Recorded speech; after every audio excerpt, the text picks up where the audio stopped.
Welcome back to Elnor Marina, another boat by Mothership Marine. This one's called Sunbeam. It's a retirement project, not mine. That's Bob and Karen there, you see, and they're retiring. Lovely green, lovely red, more wine or burgundy colour, I guess.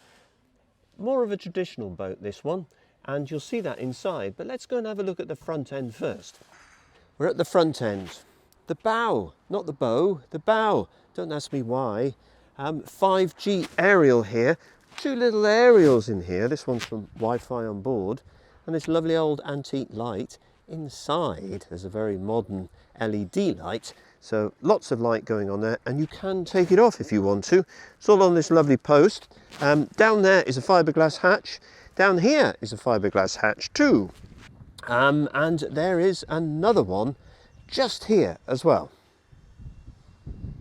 Now, when you look back at the roof of this boat, you'll see all of the solar panels lined up, 10 in total, but in between, if you look here, Kerry, there is a fiberglass infill panel, and this means that the level of this is the same as the level of the solar panels, so that there's no possibility of pooling of water, non-slip that we put on here, and then these cover strips which completely seal off the top of the narrowboat, so kiss goodbye, no paintwork there. And incidentally, these are very expensive panels. They have a epoxy fiberglass substrate to them, along with very good cells on them too. We haven't had a single failure, and we don't have issues with the heat. Now, some of that may be as a result of the adhesive that we use, which is very insulative as well.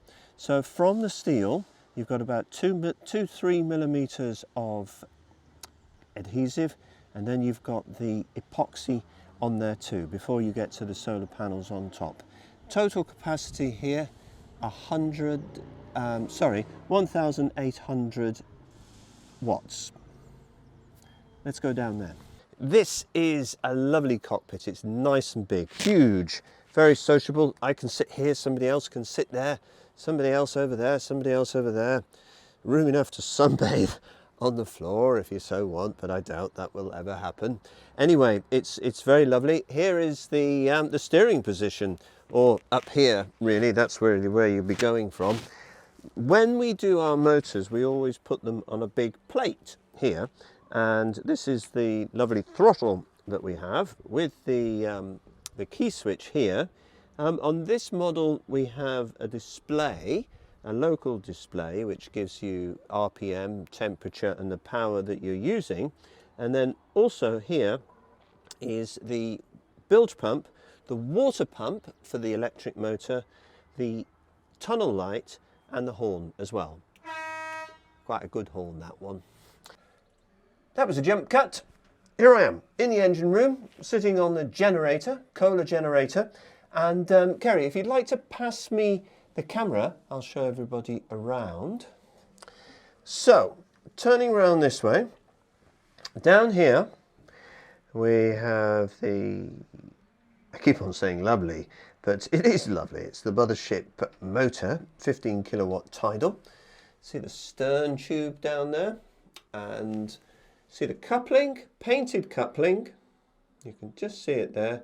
And then below is the bilge pump. These pipes here are for the water lubricated cutlass bearing. A little bit higher up, we've got the calorifier, and the calorifier is all of the bits are here, and that is heated by the generator, the Eberspatcher, which is over here, and there is a way of charging with the immersion as well, which is fairly standard. Moving around this way, we've got the fire extinguisher, and we've got a very large black water tank, and on the top there is the Gobia C, which in effect is a turd radar. So that tells you when you time to pump out, but on this boat it looks like it's going to be once every couple of months. Now down here is the generator start battery, along with a fuse and the isolator. And then coming back all the way around, you see underneath there is an expansion tank for the hot water, a charger for the generator starter battery, and then this rather huge, it is huge, there it is, hospital silencer, and then very conveniently placed as well are the RCBOs for the shoreline and the generator. And that really sums it up. So, straight into business on this fabulous boat. We've got the electrical cupboard in here, and we can open that, and this great big screen here with all of a whole bunch of information on there. In here we've got a spare cupboard, and underneath here we have a washing machine, dryer actually. I can close this door off, and there will be a little cassette toilet in here, but it's also being used as a cloakroom. Here we've got some more electrical stuff, and lo and behold, this work of beauty is a drawer at the top here that you can access from the hatch below. So full of sunglasses, maps, keys, all that sort of thing, maybe even your wallet as well. So close that off, everything's soft close. Coming through, nice size kitchen with a hole in the floor here as well, and the hole in the floor, oh, it's already stocked, I didn't know. There we go, that's nice to know, and that'll be a nice canal temperature indeed. This little thing here, now as I mentioned, Bob and Karen are the owners of the boat, and this sink here, or sink within a sink, double sink, is Bob's idea, and he wanted to achieve it. So what happens here is that you do all your washing up in here, and then you rinse going down the hole. I think it might even catch on. I think it's a good idea. I like good ideas. Now, it's a nature-themed boat. We'll show you a little bit more about that later on, but these are the blinds. They lower down. This is the Strawberry Thief from William Morris. It is actually a simple version of it, and this is Indian red and hemp, I believe. And then here we've got the daisies. That's what they are, in lightish grey, also from William Morris. I think William Morris was a genius. Some people think it's over the top, but I love it, and I don't think anybody can do these repeat patterns like they did. It's just marvellous. It really is a design, and the fact that we're still using it several hundred years after they were invented is incredible. So, more about the wood here. This is all reclaimed wood. All of our boats are reclaimed wood, and all of the plank widths are the same, and these lines here continue all the way through and into the walls as well. And the height here of this panel will be the same as the height of the panel in the bedroom too, right at the other end of the boat. We've got lots of soft draw things going on here. We've got an induction hob here and a combination oven there too. Some people are going for air fryers. Our next boat has an air fryer on it. This is a DC fridge. I am becoming a little bit of a DC fan, and because when you turn the inverter off, you save an awful lot of power, and the power that you don't use is power that you don't have to generate or go begging to a marina owner, say, can I please plug in overnight? As they go, yes, but it's going to cost you a lot of money. Now, another little thing that we've done, if you're charging phones at night, then we've got these little DC chargers absolutely everywhere on this boat. And this is UBS, I can't, well, it's a C and then the old one there. And then you turn it on by doing that. Anyway, there you go. And that'll charge better than the ones that would come over here. So we've separated those two things. I'd like to point out these little angles here. These were Karen's idea.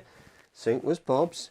These little catches here were Karen's idea, because she doesn't like perverts peeping in late at night, which is a good thing, I think. And then we've got magnets down at the bottom that pull this magnetic strip along. Now let's move into the dinette area. This is a very big dinette. I do like this big dinette. You see, you can spread out and 4 of you can get in here, and it reminds me of burger bars in a way, that those American diner kind of places when waitresses would come up on roller skates and things like that. But that's only in my dreams. Anyway, it's huge. This drops down into a bed, and then, so that goes down, the table goes down here, and then these cushions then infill the central bit, and you have a 6'6" bed that way. More charging points here and there, double duck hatches.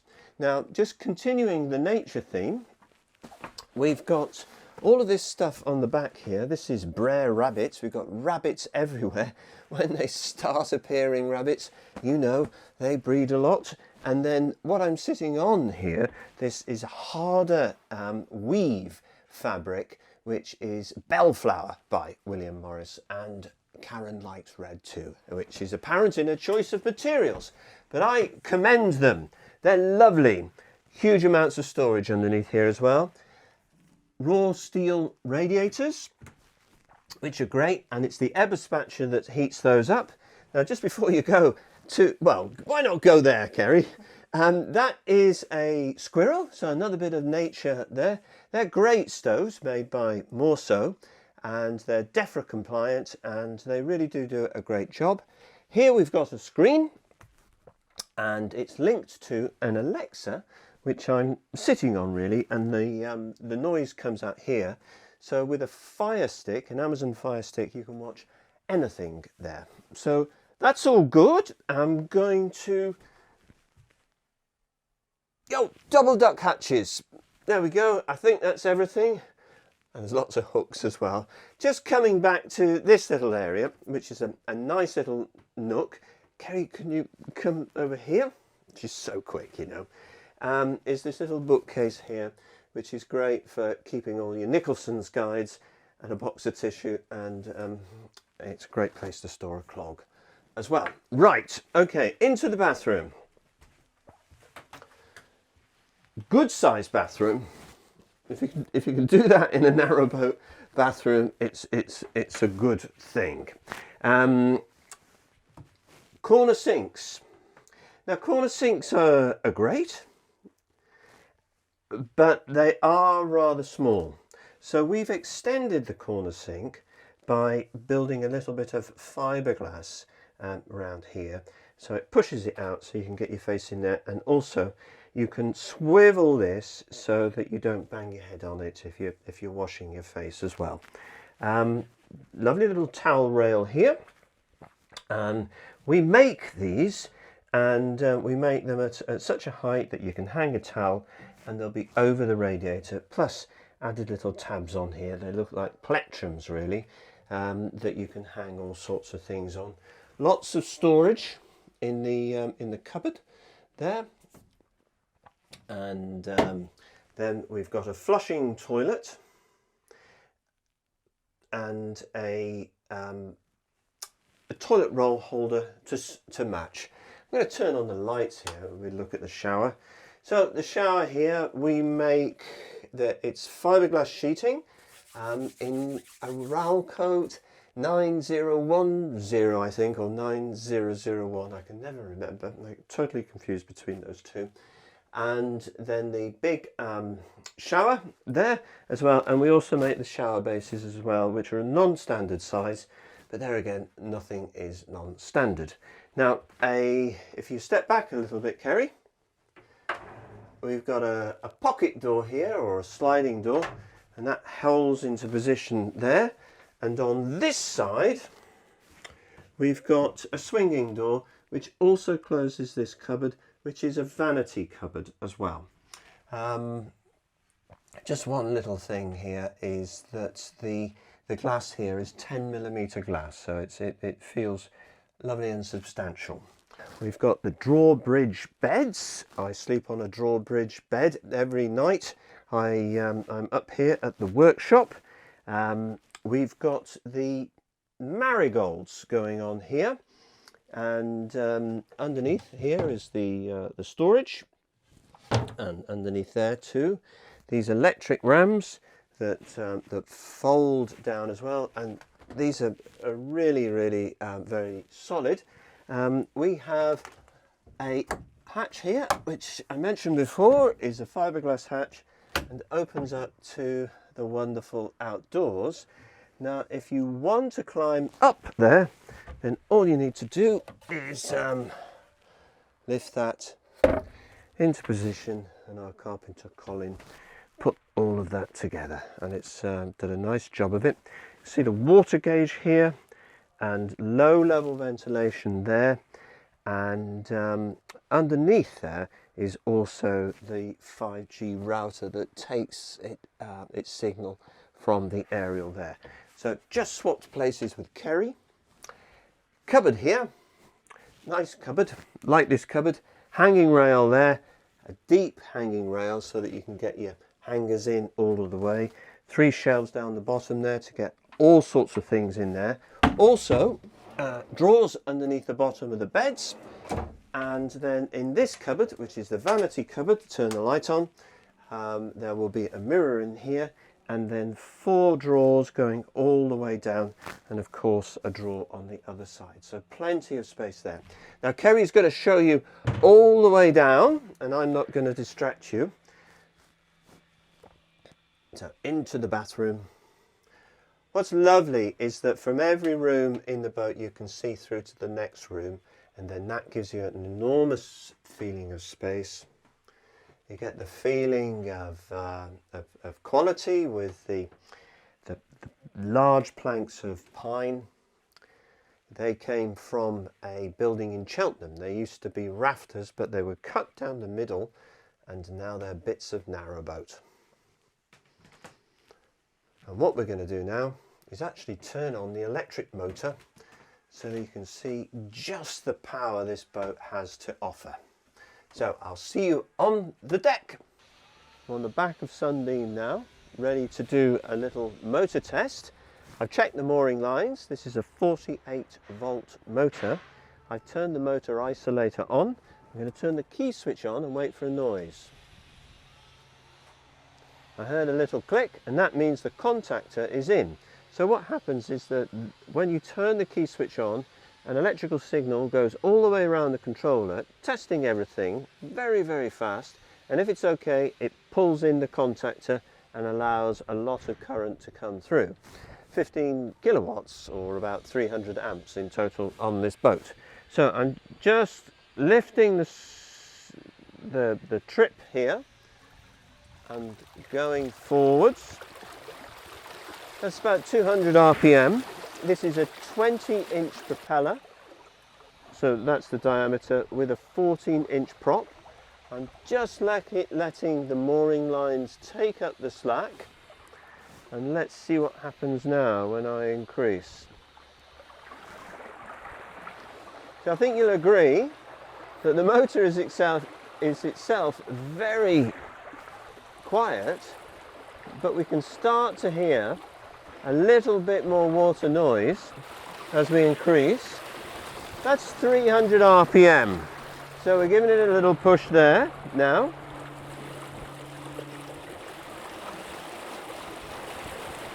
(400 RPM).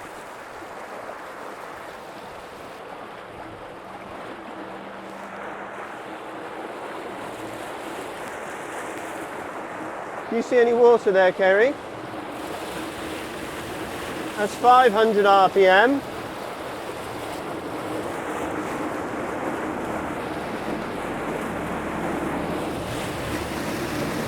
(700 RPM).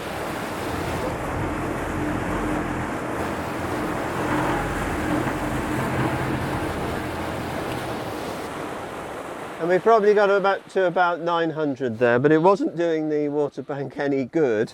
When I did this last time, the boat was a lot higher in the water, probably about 6 inches or so, and but you can see the sort of power that this electric motor generates.